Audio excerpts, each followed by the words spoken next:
So, honest opinion, guys. What do you think Marsellus Wallace is? Leave your thoughts in the comment section below. With that being said, I am Babu Mac, and today on Crisis in the Toyverse, I am diving deep into the Diamond Select Series 1 Pulp Fiction action figure line, and we're looking at Mr. Marsellus Wallace. Now, Mr. Marsellus Wallace is an action figure that I can appreciate. He's got a warm smile. Actually, no, he doesn't. He's got a glowing personality.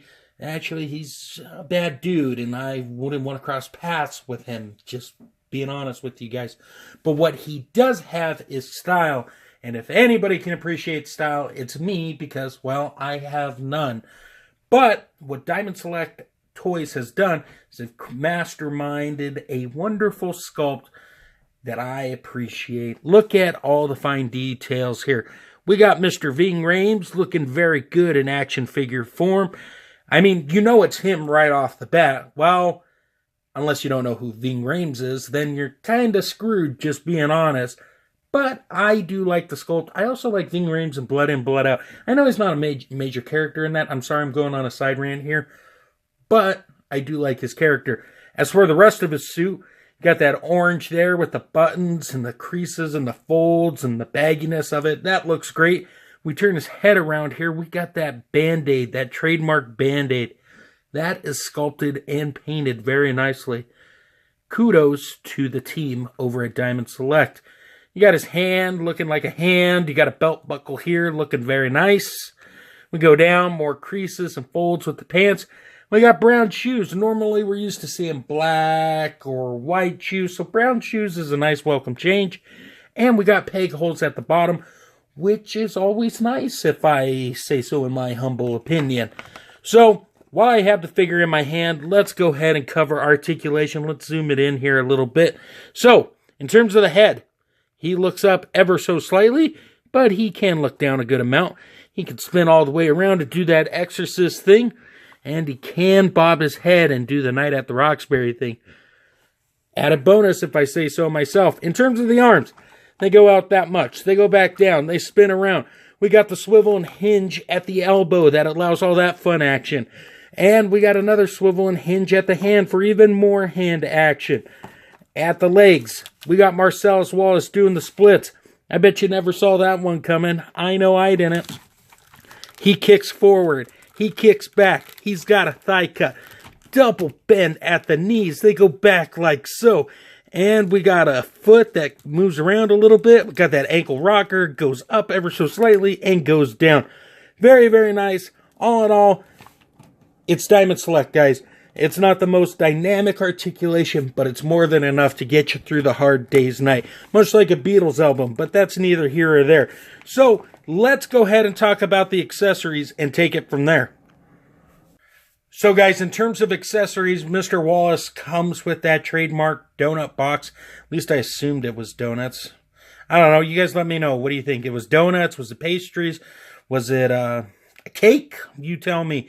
And the two coffee mugs on top. Now, these are non-removable. They are fixed there. But it's a nice little accessory for toy photography or even for a display piece.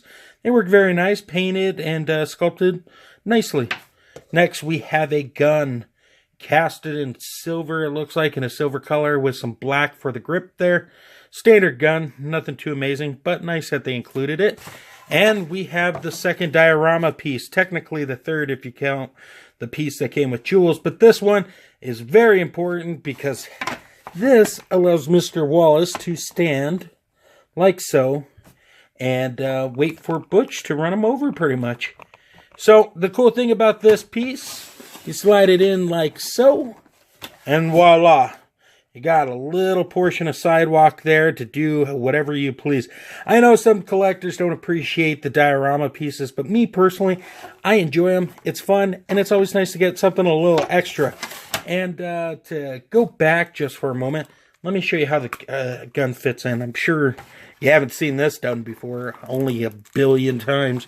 The action figure. So you place it in his hand, and, well, his hand's a little tight, to be quite honest with you guys. You might want to heat it up, but he does have a trigger hand. You can get it in, and I don't know if I am. I'm going to have to stretch it out which I'm pretty sure somebody's going to criticize me for later on. But hey, it is what it is. So, it fits in his hand once you get it in there, no problems. And don't mess with this guy. Look, he's looking at you. Woo. Anyways, let's go ahead and do the size comparison and call it a day. Alright gang, I am back, and for this size comparison, I don't have a GIMP action figure, and I'm pretty sure they haven't made one, but I'm not 100% sure, but pretty sure will take you far in life. So, what I decided to do is recast the role of the GIMP, starring the NECA Ultimate Leatherface with the alternate head attached. And in the middle, we have our star attraction, Mr. Marsellus Wallace. And at the end, we have Butch, looking lonely and sad, but ready for action. He's cool that way, folks. So here are my thoughts. Obviously, the Diamond Select figures fit in well with each other, but I also think you can make it work with the NECA figure. That's the primary reason why I brought it in. Also, I really do need a GIMP action figure in my life. And not for those reasons. Get your minds out of the gutter. But if you want to do toy photography with our new GIMP here, you can obviously make it work. Now, on to Marsellus Wallace himself. Do I think you should pick him up? Well, that really depends. Are you a fan of Pulp Fiction? Are you a fan of Diamond Select? Are you a fan of Ving Rhames? If you've given at least one check mark to any of the three I've just mentioned, then yes, I think it's worth your hard-earned money to buy it. But if you're not a fan of those three things, obviously you're going to be passing on it.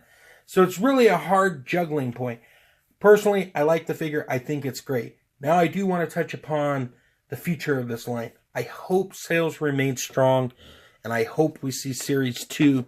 So if all possible, anybody watching this video, try to get the word out so we can get more Pulp Fiction and more Quentin Tarantino figures in our life. I think Diamond Select does a good job with the license. I'd like to see more.